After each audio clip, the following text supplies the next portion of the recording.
Yo, once again, it's on.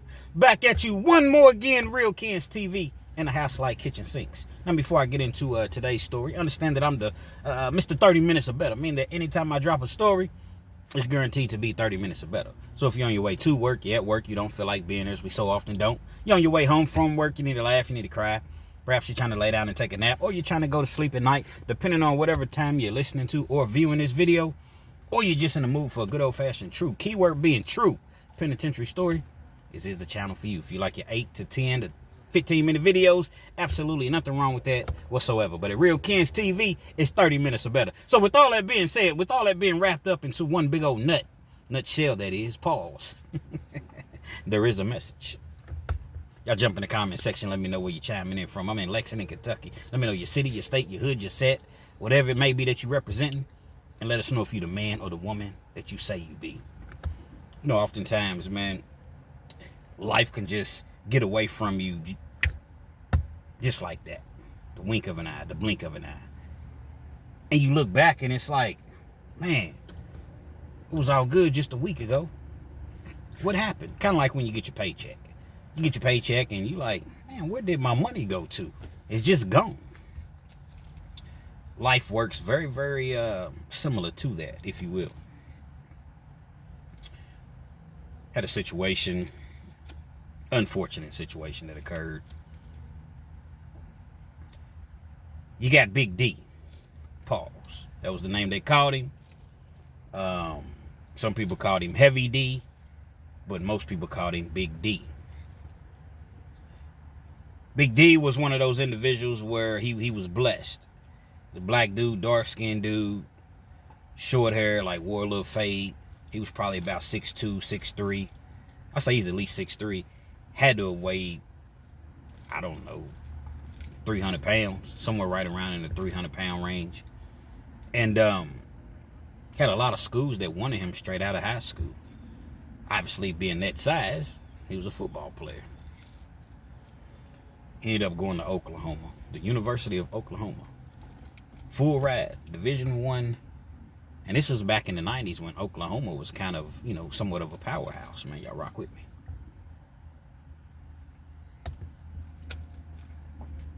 So he's doing this thing at Oklahoma as a freshman. He didn't start anything, but, you know, he was making a little name for himself. He would get in here and there. Going into his sophomore year, not exactly sure, but some things happened to where probably 15 to 20 players were all involved at the University of Oklahoma, and they got thrown off the team. Big D, unfortunately, happened to be one of those players. Gets thrown off the team. They avoid prosecution. Several of the players ended up going to Central State. Central State's in Ohio. Goes to Central State. He plays there. Now, this is his second year. He's dominating. His name is still buzzing, even though Central State isn't a D1 school. At least back then it wasn't. I'm not sure what it is now. I'm pretty sure that it's not. But nevertheless, his skills never eroded. Matter of fact, he's going against lesser competition. So he, you know, Big D is really looking hard. Oh, whoa. Pause is not even going to work right there. Let me just rewind it, because that did not come out right. Big D skills are looking even more superb, to say the least. Something ends up happening at Central State. Kicked off the team. Finds himself at Kentucky State University. He's at Kentucky State University. Division III, I want to say. And perhaps this is Big D's last opportunity. They took him on. See, it was different back then. Back in the 90s, my dog TB, number 6, you understand how it was. Like, it was, and shout out to TB, my dog Terry, man. Back then, you could get away with more. Not to say that it was okay, but in the 90s, there was no social media. There was no internet. There was no, so a lot of things kind of got swept under the rug. It was just different then. And so Big D's at, Kentucky State University. It's his third year. Like I said, it's Division 3. He's really, really dominating. I mean, he played on the defensive line, man, and nobody could block him. Nobody could stop him. I mean, this guy, you would have to put 3 people on him. I mean, that's just how, talented he was. It was as though his skills were superior. Well, Big D evidently had always, I didn't grow up with him or anything, so Big D had always, it was apparent that he used his size as to his advantage. Intimidating factors. Love to shoot dice. Love to gamble. It got to the point to where nobody really wanted to gamble with Big D, because if he lost his money, guess what? He ain't walking out of there broke. Somebody's going to give me my money back at bare minimum. Somebody's going to give me some of my money back. My little silly ass used to go down there and gamble with him all the time. I don't know why. And he took a liking to me. I never will forget, we was in our dorm room one day. It was me. Big D was in there. He had one of his partners in there. It was kind of like his flunky. A couple more dudes was in the room. We listening to music. Just kicking it, doing, college kids do or whatever. My first year in college or whatever. Big D was a few years older than me. And he tried his antics. He tried to stick up the dice game. He lost all his money. Now, I had already quit. I had quit while they were still gambling. I probably won maybe a couple $100, and I'm like, I'm done. So it's still 4 or 5 people in the dice game or whatever. Big D goes on to lose all his money. And he's like, nah, what y'all think I'm going out like this? So everybody's looking around. This was the first time that I actually witnessed anything like this. What y'all think I'm going out like this? He grabbed a broom, put his foot on the door, like had his back against the door. You know how you kick your leg up? So he had like his foot on the door with his back against the door. I don't give my money back, man. We all going out penitentiary style. Everybody's looking around. I know that he's speaking about me just as well, even though I knew he rocked with me to a certain extent. But when it comes to that money, that bottom line, guess what? All of that's out the window. Again, we didn't grow up together. Damn. My roommate, I never will forget, he didn't even gamble. He said, I don't know where you come from, Big D, but where we from, Lexington, Kentucky. Shout out to my former roommate, R.I.P. Mike Haskins, and his brother Alonzo Haskins. Shout out to them brothers, man. Mike Haskins said, I don't know where you come from, but where we come from, man, we'll gang your big ass. About 3 or 4 of us, man. If they was gonna go, I was gonna have to go. I ain't never been in no trouble or anything like that at this point in my life, but, they gonna go, I gotta go. Make a long story short, Bub left up out of there with no bread, and he never tried us again. He never came to our room ever again. But I continued to shoot dice and things of that nature with Heavy D. But it's just one of those things to where, why even put yourself in that predicament? Why even put yourself in that situation? He would go on to do the yard like that, the campus. See, I'm getting prison and college mixed up because, well, the thing about college and the thing about prison, they're very, very similar as far as how they look. So I said the yard, I really meant the campus. He would find other individuals, and basically they would just lose because they didn't want to potentially get the brakes beat off of them. So this was the off the field activity that he had. Big D had one of those, it was one of those things to where he was barely hanging on. Like you had to have your GPA had to be 2.0. He'd have like a 2.1, 2.2, just barely hanging on to remain eligible. But again, he's he's killing it on the field. It's the off season after his junior year. And he had a little minivan. I never forget, he had like a little blue minivan. Had some 15s in the back, had some rims on it or whatever. He used to come through the campus bumping. Bumping that, back in the 90s, he's bumping that. There's a bluebird on my shoulder, can I kill it?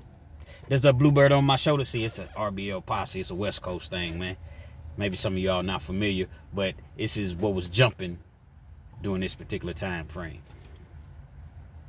Cooling on the corner with my cellular phone, you could tell that the East Bay was his home. More male than the rest of the pushers, cause I got a Tech 9 in the bushes.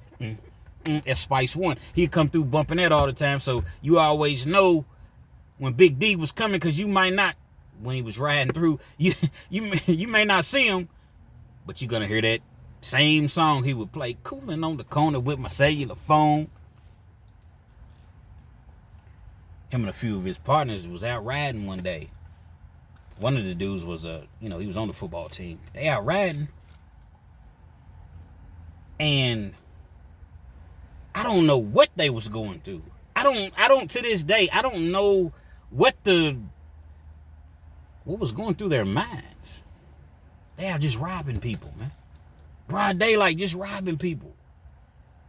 They see a woman, they grab her purse, go in and grab the wallet or whatever. You know, back then people probably carried cash way more than people carry cash now. Most people don't even carry cash.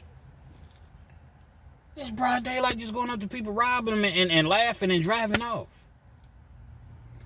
Big D was the driver, but nevertheless, you're still included just because you're just the driver. That's not the way that the judge and the prosecution looks at it. Allegedly. And I'm going to say allegedly. Clearly, they got convicted of it, but I'm going to still say allegedly. They snatched this older couple's... It's a man, they snatched his wallet. And the man was with his wife, and they was, 70s, maybe early 80s, and he don't want to give it up. The man is trying to protect his wife or whatever. He's not trying to give it up. And they end up slanging him to the ground, man. Dude hits his head. Luckily, he, made it through. So they get arrested. Got surveillance everywhere. That's why I said I don't understand what these people were thinking about. They get arrested.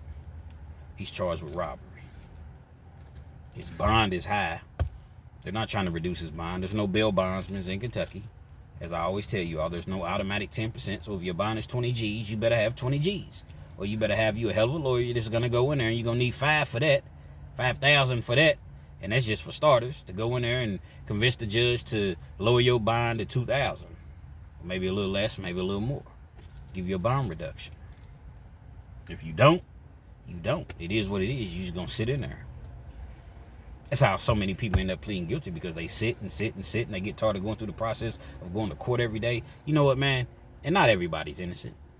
But not everybody's guilty of the exact charges that they're being charged with. You know what, man? Here, man. We can get this over with today.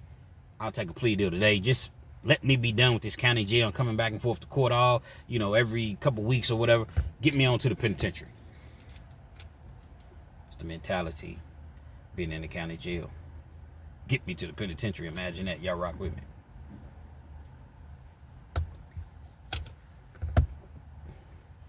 He's in the county jail, 9-10 months fighting the case. 10 years is the best offer that the prosecution comes up with. He's facing 30. He's facing 30. They robbed like three separate events.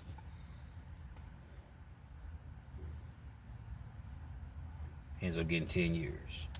All type of people writing letters for Big D.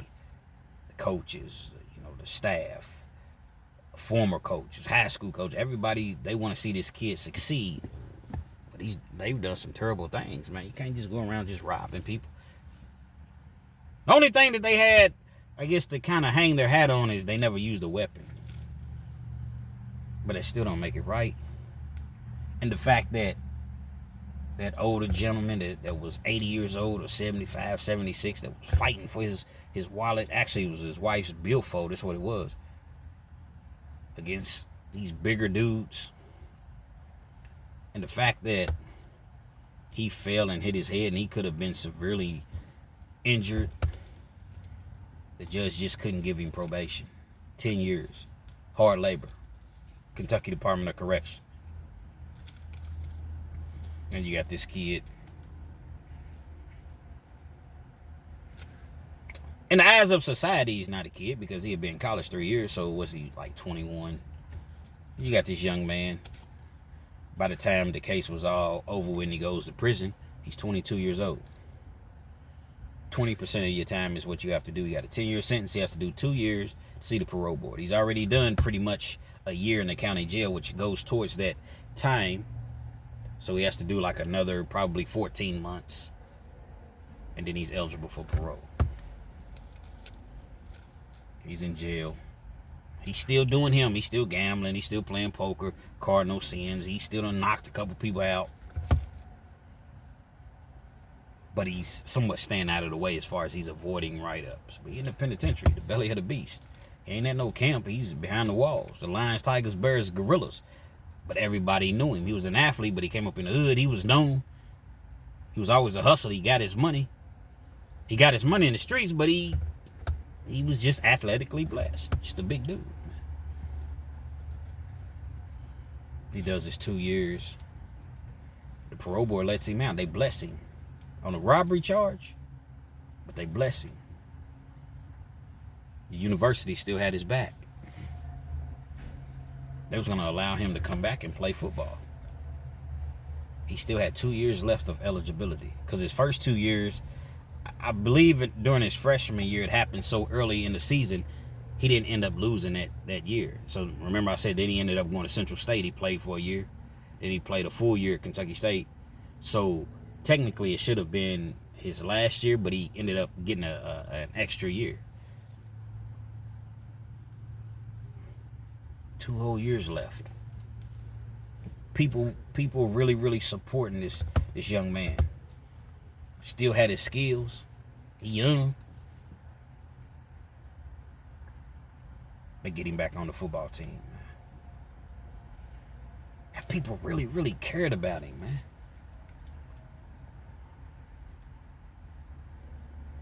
He's playing. He's doing his thing or whatever. And it's crazy because at the time that he actually got out, it was a little bit before football season. Doing the conditioning and lifting and all the things that you do in the summertime, getting ready for football season.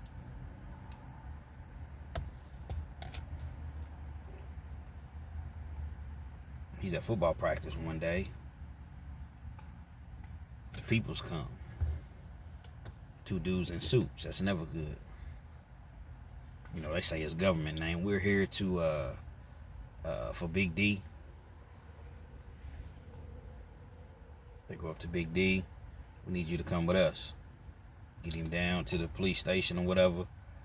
They're investigating an unaliving that took place at these apartments. Now this is in Kentucky State's in Frankfort, Kentucky. These apartments were called Hickory Hills. Somebody had been unalived. His name came up. And he's a person of interest. They get him down there. He don't know. He should know. He's a street dude. He's in there. He's talking to the detectives instead of just saying, get me an attorney. He's talking to the detectives. I don't know anything. I was here. I was there. Dug himself a deeper hole than he was already in. Stand up, put your hands behind your back. But I didn't do anything. Stand up and put your hands behind your back. Typically, talk with a deep voice. Man, I ain't do nothing, man. But when them police tell you stand up and put your hands behind your back, man, your whole all of that deep voice stuff goes out of the window. I'm just saying, I'm saying I ain't do nothing. I'm saying. Just saying. Put his hands behind his back. Murder. He's still on parole for the robbery charge. And they got him with a murder charge. Sitting in the county jail about 2 years. University, they can't do nothing else. There's nothing else they can do. 2 years he's in the county. Fighting this unaliving. He has a public defender. Nobody has, again, this is way back when. Nobody got 25, 30,000 for an attorney to go to trial. Who has that?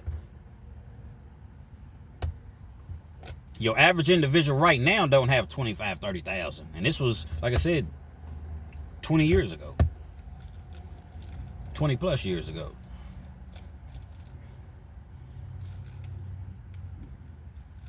He ends up taking a plea deal for 30 years. Takes a plea for 30.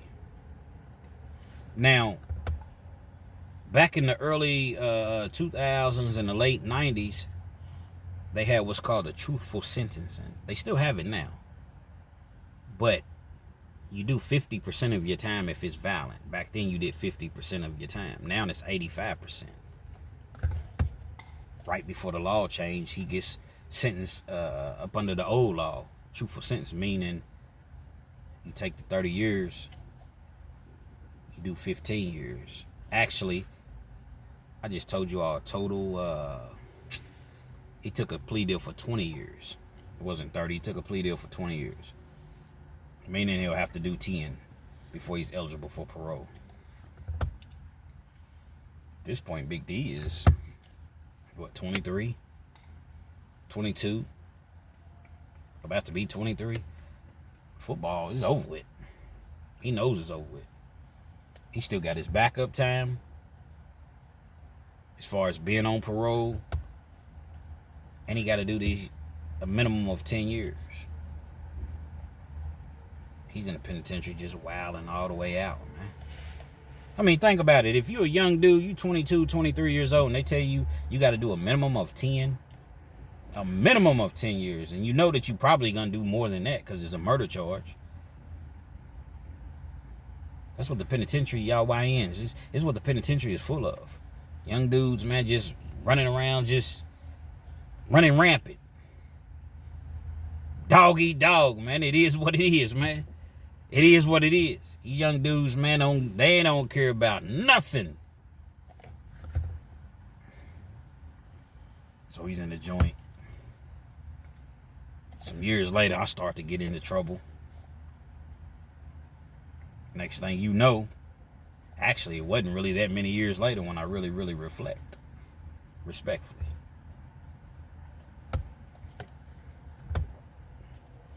I find myself in the belly of the beast. The lions, tigers, gorillas, goons, birds, hyenas. I look up. Who do I see? Big D. Big D's a store man. Big D's a store man and he's a ticket man. Which means in prison, if you run a store, you run a store. Pretty self-explanatory. You want 2 noodles, give me 3 back. You need 3 noodles, give me 5 back. You need 5 sodas, give me 8 back.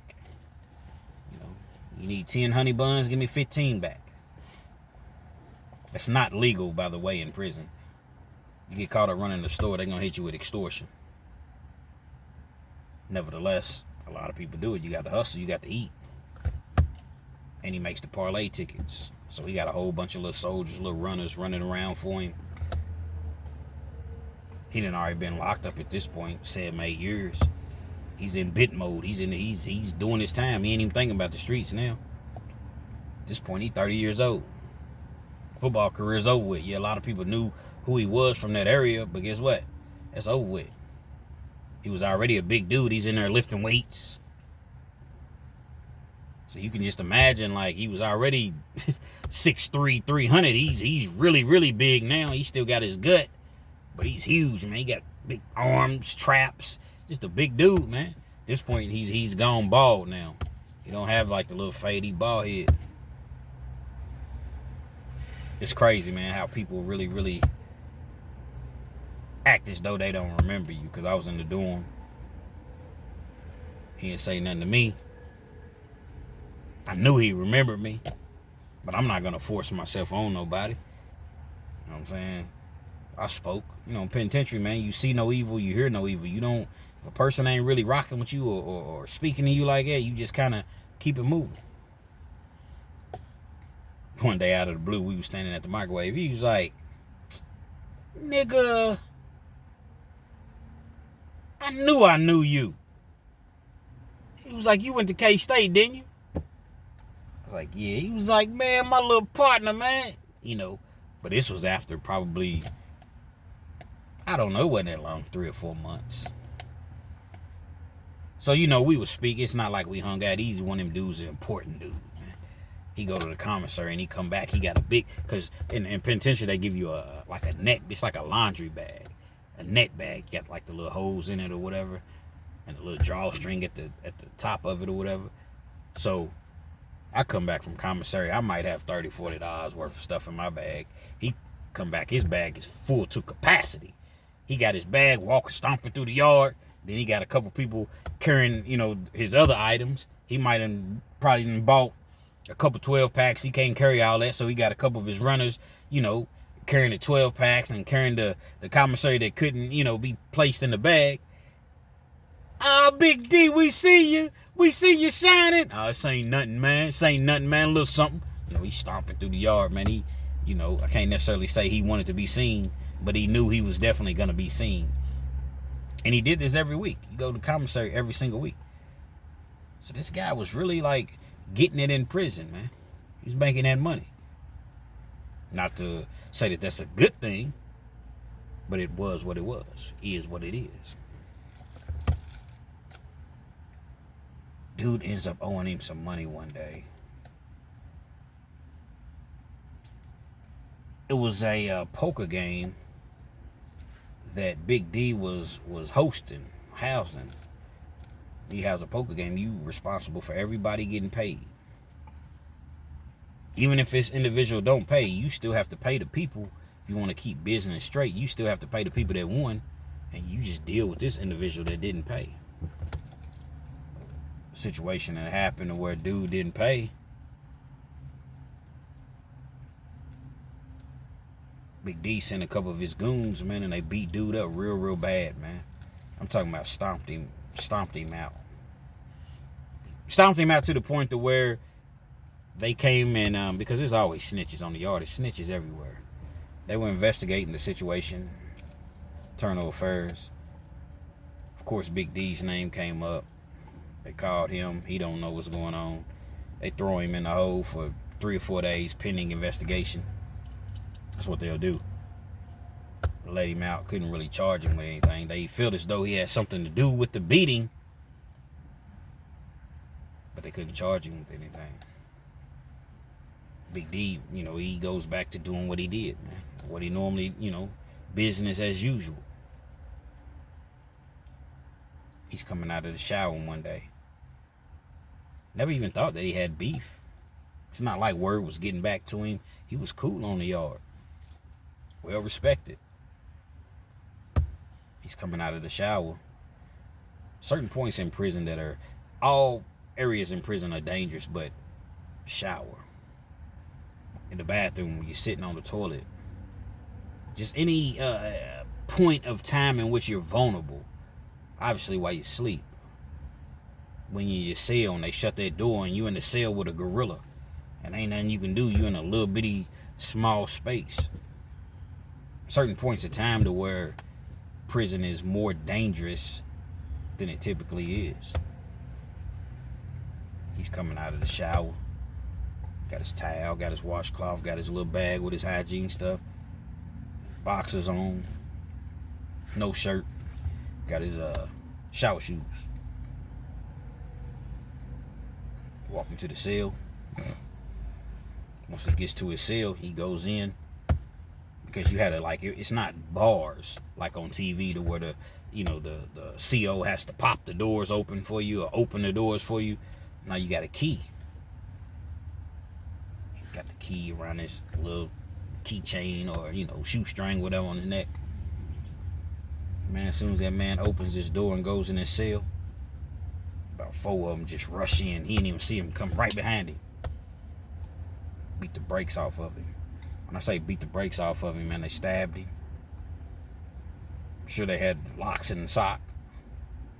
They had something in the sock. And they beat that man. They beat that man down, man. I'm talking about, this is prison. This happens every day in prison. Airlift him out. Infirmary wasn't going to do it. Had to airlift him to the university. Yards on lock. They trying to figure out what went on. So they pulled capers in penitentiary. Dudes had on masks. They ain't just run in. They put a mask on or whatever and ran down on him. And when they ran down on him, after they beat him, they took his stuff, took his commissary. Beat him real bad. They get him off the yard. Like I said, he goes to the hospital. They're not going to bring him back to the yard. Busted him up pretty bad. And when it all came down to it, it didn't even have anything to do with anything that occurred in prison or the dude that he had beat up, stomped out. You see, the dude that he allegedly unalived was a pro boxer. He was making his way through the ranks, but dude was a bully. He wasn't really making a whole lot of money boxing, and he started to get high. So he would go around just robbing people with his hands, man. He was lethal. Lethal hands, man. Something happened at this apartment complex. I wasn't there. Something happened. Big D, I guess, wasn't feeling it. The pro boxer that I'm speaking of, I guess he wasn't feeling it. And somebody ended up getting unalived. And according to some of the people that were there, Big D was the one that allegedly did it. Again, he ended up taking a plea deal for 20 years. Taking responsibility for the unaliving. But this body was a somebody. In my eyes, everybody's a somebody. Nobody's a nobody. But this particular individual, he had people that was in the penitentiary. See, when you do things in the joint or on the streets, and you do something to somebody, and you go to prison, well, guess what? A lot of times that person has family. They have people that's locked up, uncles and cousins and brothers, and that's locked up in the system, partners, and we got the news, we got newspapers, we see you the one that did this or allegedly. Well, nah, we're going to plot on you, and the thing is, sometimes you don't even know. A lot of times you do know, but there are times that you don't even know. That's what makes prison so dangerous, man. You know, I watch a whole lot of the Fleece Johnson videos over at Hustler Spirit 502, featuring Big Lee, Fleece Johnson. Shout out to Hustler Spirit 502, Fleece Johnson and Big Lee. And Fleece talked about how when he first came into the system, he had 10 years and he turned it into serving 40 years. You never know what's going to happen when you get locked up. Because if you're any sort of man about yourself, you're not gonna allow anybody to take you. You're not gonna let somebody just come along and just, do anything to you. So you're gonna get out for yours. Yeah, you want to make it home to your family. That's the goal. Your kids, But if a grown man comes up to you and you a grown man and violates you in a way to where nobody should be violating or violated, what are you gonna do? Let's just say you let it go. I don't even know nobody that would even let that go. You a man or you a mouse, so I'm not letting that go. But let's just say by chance you know what? As much as I want to do something to this person, I love my family even more, so I'm just not gonna do anything. You think it's just gonna end there? You're gonna do it again. And then other individuals are gonna find out that swing that way, and they're gonna do the same thing or attempt to do the same thing.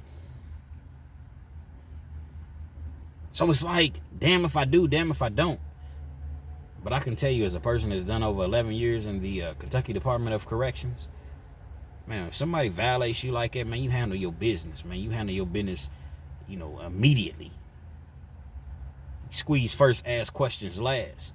Don't let nobody violate you, man, because if you do, I'm not an advocate for violence, but I'm saying I believe in people protecting themselves. And if you allow somebody to come up to you and, what's up with you? It starts off with a little conversation, and then they're going to push it and push the envelope. Yeah, what's up, baby? It's a grown man calling me baby. Like you nipped that in the bud. You ain't even got to say nothing, man. You grab something, you bust his motherfucking head. People respect one thing in prison, that's violence. Again, I don't promote violence, but I'm giving you all the real. That's what's respected in prison. All that if he does it again, or I'm going to give you one more time, man, ain't nobody hearing that. Somebody does something to you in prison, man, and man, you bust their motherfucking head. I'm going to put on a demonstration. I can show you way better than I can tell you.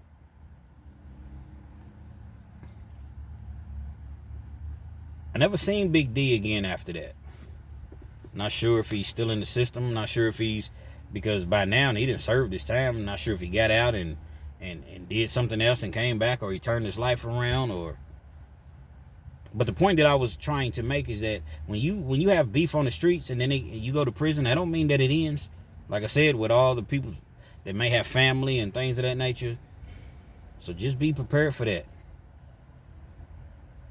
I see dudes all the time that wouldn't even take up for themselves in prison, man. I just seen a dude the other day. I'm not going to say his name. Seen somebody slap the taste out of his mouth. Slap the shit out of him. He didn't do nothing.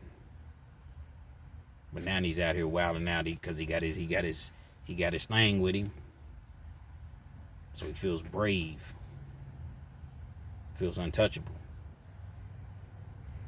But in there, when there wasn't no things, wasn't no pistolas, you let a man slap you and didn't even do nothing, man. Y'all think about that, man. You really ready for that? Are y'all really, really ready? Are you ready? Just know they are. Real Kens TV. Hopefully you like the video. Feel free to comment. Definitely share. Subscribe to the channel if you're not already subscribed. Be sure to hit that post notification.